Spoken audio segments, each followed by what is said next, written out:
Pack your things and get out. This is our new family's home now. There's no space for you here." My younger sister Katie stood before me with her arms crossed, glaring as she declared those words.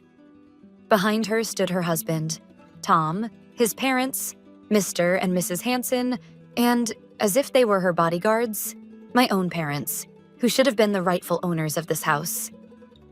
Every one of them looked at me with that same cold, dismissive gaze, a mixture of blame and relief, as though finally getting rid of a burden.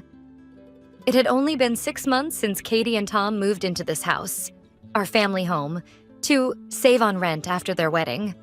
A month later, Tom's parents showed up saying they'd sold their own home, and before anyone could object, they'd settled themselves into the granny flat behind the house, the one my late grandmother used to live in. Since then, the home I grew up in had become unrecognizable. Tom permanently occupied the living room sofa, blasting the TV at full volume. Whenever I entered the kitchen, Katie would click her tongue. "Oh, I was just about to make a smoothie for Tom," she'd say, like I was intruding. If I waited for my turn in the bathroom, Mrs. Hanson would smirk and ask, "Oh, Lucy, are you in a hurry to go somewhere important?" And my parents?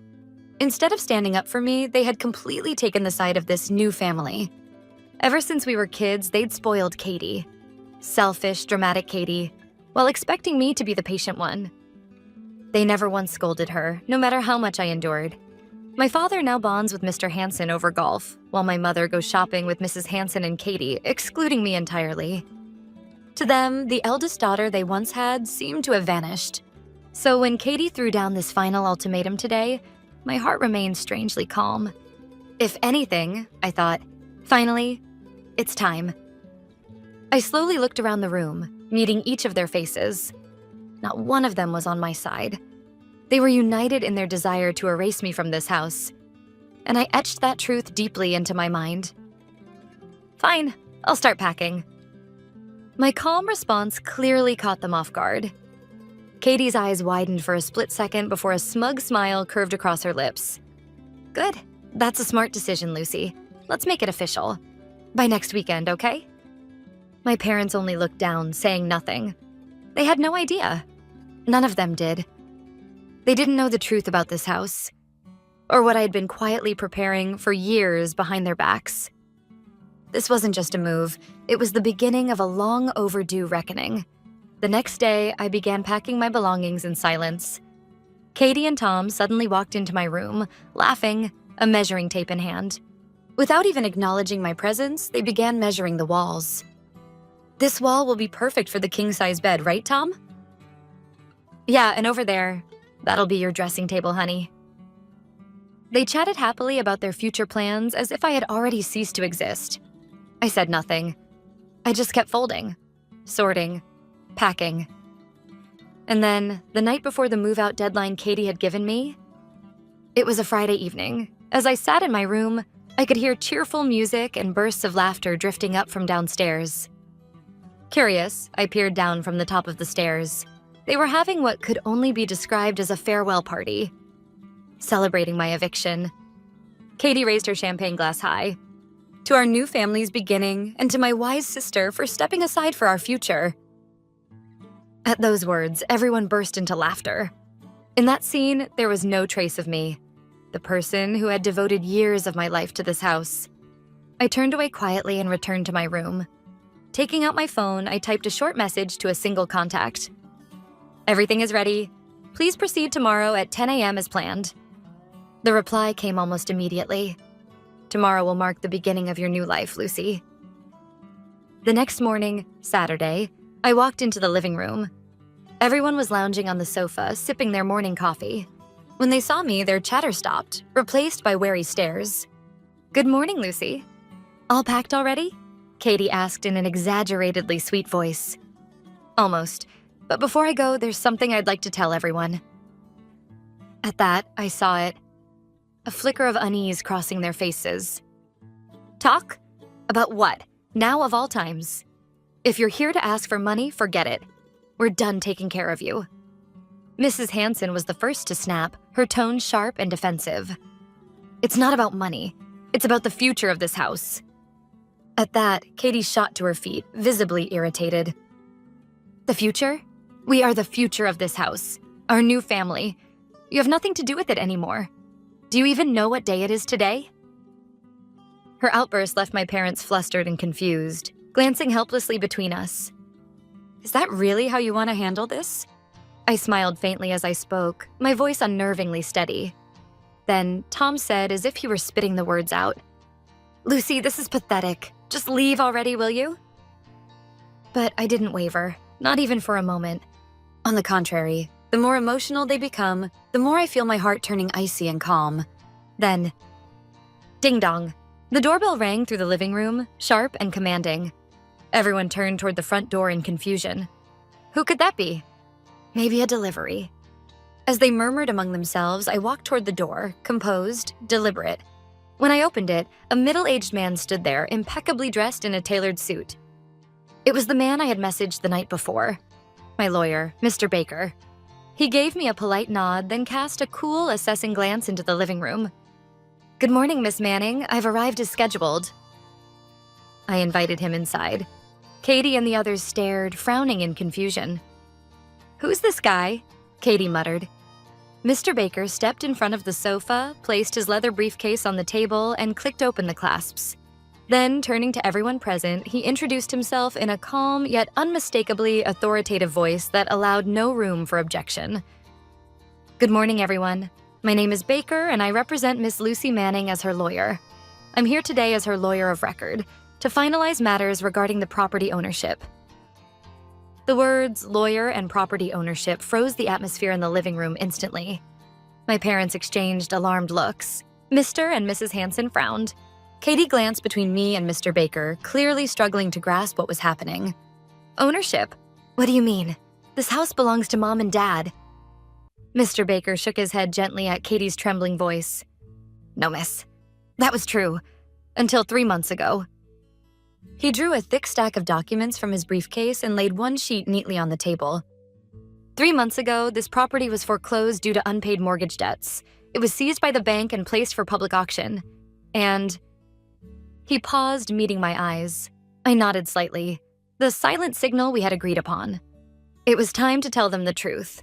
The lawyer's next words detonated like a quiet bomb in the living room. "Foreclosed? An auction?" My parents went pale, their eyes darting nervously. They knew. Of course they knew. They had received multiple final notices from the bank months ago, warnings that this house was about to be repossessed. But they hadn't told anyone, not even Katie and Tom. Perhaps they wanted to save face, or maybe they just hoped the problem would disappear on its own. Either way, they'd hidden the truth, their own financial collapse, and deceived all of us. "Mom, Dad, is it true?" Katie shrieked, her voice cracking. My father finally spoke, his voice low and defeated. "Yes, it's true. But I thought we could work something out. I'd been talking to the bank." "Work something out?" Katie cried out in disbelief. "So what? This house belongs to someone else now? Where are we supposed to live?"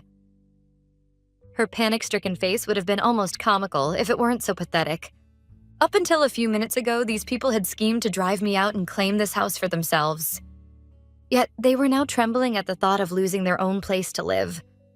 Tom and the Hansons finally seemed to grasp the gravity of the situation. Their faces turned ghostly pale as they glared accusingly at my parents, as if this were somehow their fault. Mr. Baker, however, remained perfectly composed, untouched by the chaos unfolding before him. His voice was calm and professional as he continued. "Yes, that's correct. The auction was carried out through proper legal procedures, entirely fair and transparent. The property was sold at a legitimate market value to its new owner." "And who's this new owner?" Mr. Hanson's voice trembled as he spoke, dry and cracking. All eyes were fixed on Mr. Baker's mouth. The silence was so intense that you could hear everyone holding their breath. Mr. Baker spoke slowly and clearly, leaving no room for doubt as he gave his answer. "The new owner of this house is..." He paused for a moment, then stepped back slightly beside me and extended his hand respectfully. "Here she is herself, Ms. Lucy Manning." At that moment, time stopped in the living room. Katie froze, her mouth hanging open. Tom collapsed onto the sofa, muttering, No way." The Hansons let out a dry, disbelieving laugh, as if this were all some elaborate prank. My parents' expressions were the most complicated of all, a tangle of shock, confusion, and, faintly, relief. They'd narrowly escaped total loss, but in exchange, they now had to face the incomprehensible reality that the rightful owner of their home was the very daughter they had cast aside. The silence shattered when Katie suddenly burst into hysterical laughter. She pointed at me with a trembling finger and screamed, "That's a lie, it has to be. Lucy, owning this house? Don't make me laugh. She's just a boring office assistant at some real estate firm. There's no way she could afford this place on that pathetic salary." Her words carried all the contempt and dismissal they'd always held for me. The image of the dull, timid, insignificant sister they had constructed in their minds. I looked at her quietly, then smiled. A true, unforced smile. For the first time in years. "Oh, Katie, did you really think I was just an office assistant? It's true, I work at a real estate firm, but only so I can feel the market trends firsthand. My real work has been elsewhere. Building assets quietly while you were too busy showing off your perfect life." Yes. While Katie and her friends were out brunching, shopping, and posting their curated happiness online, I was living frugally, saving every spare cent. For my future, I used nearly my entire salary as a down payment on a small studio apartment in the suburbs. That modest first investment became the seed that grew, property by property, into something far greater. As I spoke, Mr. Baker methodically laid out more documents from his briefcase, spreading them across the table. These are summaries of Miss Manning's current real estate portfolio. The list displayed 3 luxury apartment units within the city and several single-family rental homes in surrounding areas, each with its address and market valuation neatly documented. A stunned silence fell again. None of them had even imagined that I held this much. And these are asset verification statements, along with confirmation of Miss Manning's VIP status from multiple financial institutions. Within the real estate investment community, she is regarded as a rising and highly capable investor. My father picked up one of the documents, scanning the figures repeatedly, his hands trembling. My mother covered her mouth, speechless. Finally, Mr. Baker placed one last sheet on top, an official property deed. At the bottom, printed clearly and unmistakably, was my name, Lucy Manning, registered owner. This can't be happening. Katie stared at the paper, her voice cracking as she sank helplessly to the floor. The world she had built, one where she reigned supreme, was collapsing in front of her eyes. On the floor, she began to wail like a child. "This isn't fair. It's not fair. I'm the one who got married. I'm the one who built this family. I take care of Mom and Dad, and Tom's parents too. I've done so much more for this house than you ever have. So why should you own it?" Her words, drenched in self-pity and entitlement, barely reached me. I felt nothing. I just said coldly, "Contribute? Do you mean spending our parents' savings? Or pushing this house into foreclosure with your irresponsibility? Or inviting your husband's parents to move in and treating this home like your personal kingdom? Ownership doesn't work that way, Katie. It's not something measured by sentiment." Katie's mouth opened, but no words came out. Then Tom, who had been uncharacteristically quiet, finally spoke, his voice tentative, oily. "Wait, Lucy. Come on, we're family, right? No need to make this all about legal papers and ownerships. We can talk, can't we?" His sudden humility was nauseating. A man who'd mocked me hours earlier was now groveling at my feet. I glanced at him, then looked around the room at every face. The same faces that had once watched me pack my bags without a word. "Yes, you're right about one thing, Tom. This is a family matter, which is exactly why we need to clarify, right here and now, who truly belongs in this home." Then I turned toward Mr. Baker and gave him a slight nod. He nodded and pulled out the final stack of papers from his briefcase. It was a rental agreement. "Well then, everyone, these are the terms from your new landlord, Miss Lucy Manning, regarding the future of this house." Mr. Baker began placing copies of the agreement in front of each of them. "There are 2 options," he said, tapping the contract on the table lightly with his index finger. "The first option is to sign this lease and continue living here, with Miss Manning as your landlord." At the word landlord, Mr. and Mrs. Hanson grimaced. Katie glanced back and forth between the papers and me, disbelief written all over her face. Mr. Baker, unfazed by their reactions, continued calmly, "Of course, rent will be charged. The amount listed here has been calculated based on the fair market value for this neighborhood. Entirely reasonable. Utilities will be your own responsibility. Any remodeling or major alterations without Miss Manning's approval are strictly prohibited. Other than that, you'll follow the standard terms of a rental agreement." Mr. Hansen looked down at the document and suddenly exclaimed, "What?" It was probably the rent amount, far beyond what he'd imagined. That was the moment they realized just how comfortable and privileged their lives had been, living here all this time without paying a single cent. "And the second option?" Mr. Baker paused, then pointed toward the calendar on the wall, "is not to live here. In that case, exactly 2 weeks from today will be your move-out date.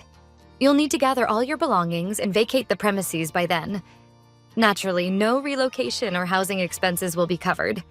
I spoke up, reinforcing his words. "So, what will it be? Sign the lease and stay, or pack up and leave in 2 weeks? The choice is entirely yours." It was a cruelly simple, yet perfectly fair ultimatum. I folded my arms and silently studied their faces. Right then, they were being confronted with the exact same reality they had once tried to impose on me. The living room fell into a silence so heavy it felt as though time had stopped. Everyone stared in disbelief, at the contracts before them and at Baker's calm, unyielding expression. The first to recover was Mrs. Hansen. She screeched, "This is an outrage. Do you know who we are?" "My son is your brother-in-law, and you expect us to pay rent? How dare you?" "That's right. You could only buy this house because we supported Katie and Tom. We kept this family together. You should be thanking us, not throwing us out." Beside him, Mr. Hansen also began spouting some incoherent reasoning. Their desperate protests only made me look at them more coolly. They still didn't understand. They were no longer even guests in this house, just illegal occupants clinging to what wasn't theirs. My parents looked completely shaken. "Lucy, please stop this. We're family," my mother pleaded, her voice trembling. But those words held no weight. They had agreed to drive me out, and now that the same fate loomed over them, they suddenly remembered the word family. The hypocrisy was staggering. Katie and Tom exchanged worried whispers, probably trying to figure out some way to salvage the situation, but there was no escape left for any of them. I said, calmly but firmly, "I'm afraid you don't have the luxury of time. If you don't decide today, I can file for a court-ordered eviction. Once that happens, you'll have a permanent legal record as unlawful occupants." That statement was the final warning. Legal action and the stain of a court record was a threat powerful enough to crush their emotional defiance. The Hansens, who had been shouting moments before, fell silent. At last, they seemed to understand that their anger and pride meant nothing before the law. In the thick, suffocating quiet, the first to pick up a pen was, unexpectedly, my father. He scanned the papers with trembling hands, let out a long sigh of resignation, and signed his name. My mother followed, her shoulders slumped. They knew they had no real choice if they wanted to keep a roof over their heads. "No, I won't do it, never!" Katie cried, shaking her head furiously. "Then what? You want to live on the street with our parents? We've got no savings, Katie, none."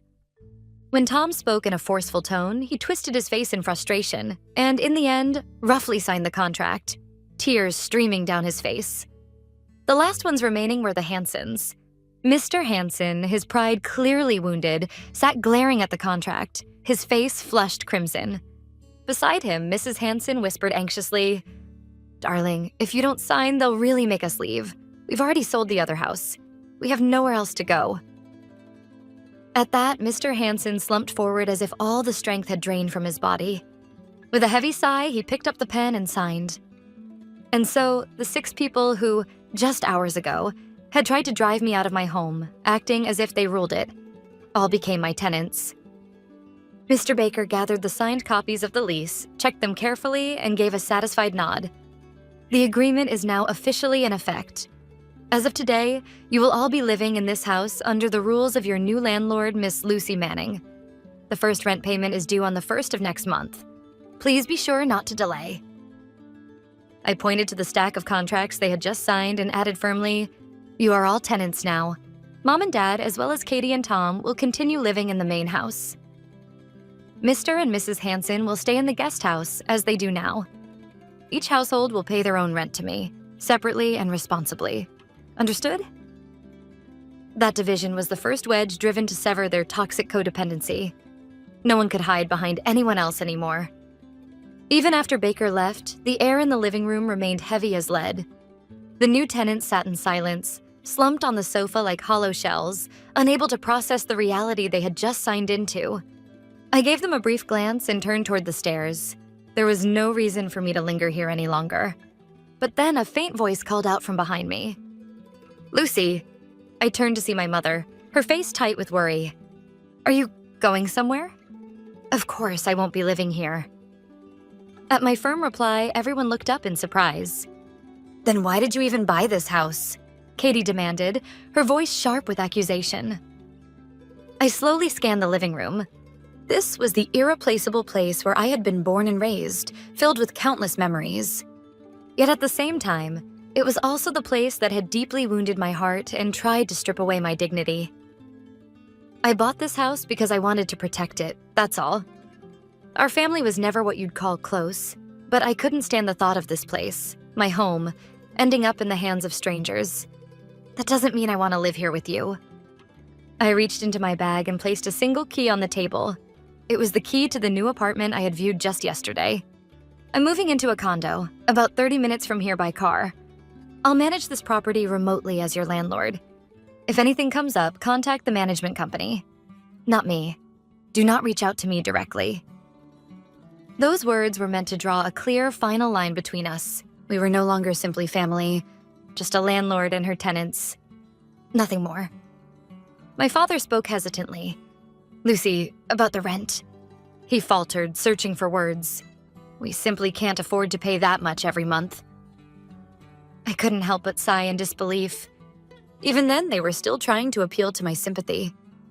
"That's not my concern," I said coldly. "The 6 of you can figure it out. The Hansons, Dad, Mom, you're all still capable of working. And Katie, if you think you can keep playing the stay-at-home princess forever, you're gravely mistaken." At that, the Hansons and Katie glared at me with undisguised resentment, but they had no words left to fight back. Without another glance, I went upstairs, grabbed my suitcase, and left the house. Months passed. Life in my new apartment has been astonishingly peaceful. For the first time, I could spend my days exactly as I wished. In silence, in freedom, with no one to answer to. I focused on my work as a real estate investor, steadily expanding my portfolio and living a contented life. Despite all their earlier complaints about having no money, my family had managed to pay their rent every month. On time. Then, about 6 months after I moved out, an email arrived from my father. "Everyone in the family wants to talk to you. Could you come back to the house just once?" Cautious but curious, I went to the house at the time he specified. My first time setting foot there in half a year. All 6 of them were waiting in the living room, dressed neatly, their faces drawn tight with tension. "Lucy, I'm so sorry." My father's voice trembled, but there was genuine sincerity in it. He told me that the months after I left home had been nothing short of hell. The constant exhaustion from unfamiliar labor had turned the atmosphere in the house bitter and tense. But if they wanted to keep a roof over their heads, everyone had to work. One night, Katie had murmured, "I never realized how hard it was to earn just this little money." Seeing Katie break down in tears, my father found himself saying, almost without thinking, "Lucy built hundreds of times more wealth than this. On her own." In that moment, they finally grasped the true weight of what I had achieved, and how foolish, how dependent they had been. From that night on, the shouting and blame disappeared, and slowly they began trying to rebuild themselves as a family. After my father spoke, my mother, Katie, and even the Hansons and Tom each offered their own apologies to me. They weren't asking for money, nor putting on an act to earn sympathy. Their words carried real remorse, a genuine acknowledgement of the harm they had done. I was too stunned to speak, but as I looked at their faces, I could see it. The hardship of those past 6 months had truly changed them. I took a slow breath and said quietly, "I can't just erase the past. The wounds won't ever fully disappear, but I can see that you're trying to face your mistakes and change." A faint smile touched my lips. As your landlord, I can recognize that you've become responsible tenants. And as a family, maybe it's time we start over. At those words, tears of relief welled up in my parents' eyes. It might not have been a perfect happy ending, but it was, without a doubt, a new beginning. That day when I almost lost everything, what I was truly protecting wasn't just a house. It was the final stronghold, a place where a broken family could at last learn how to stand again.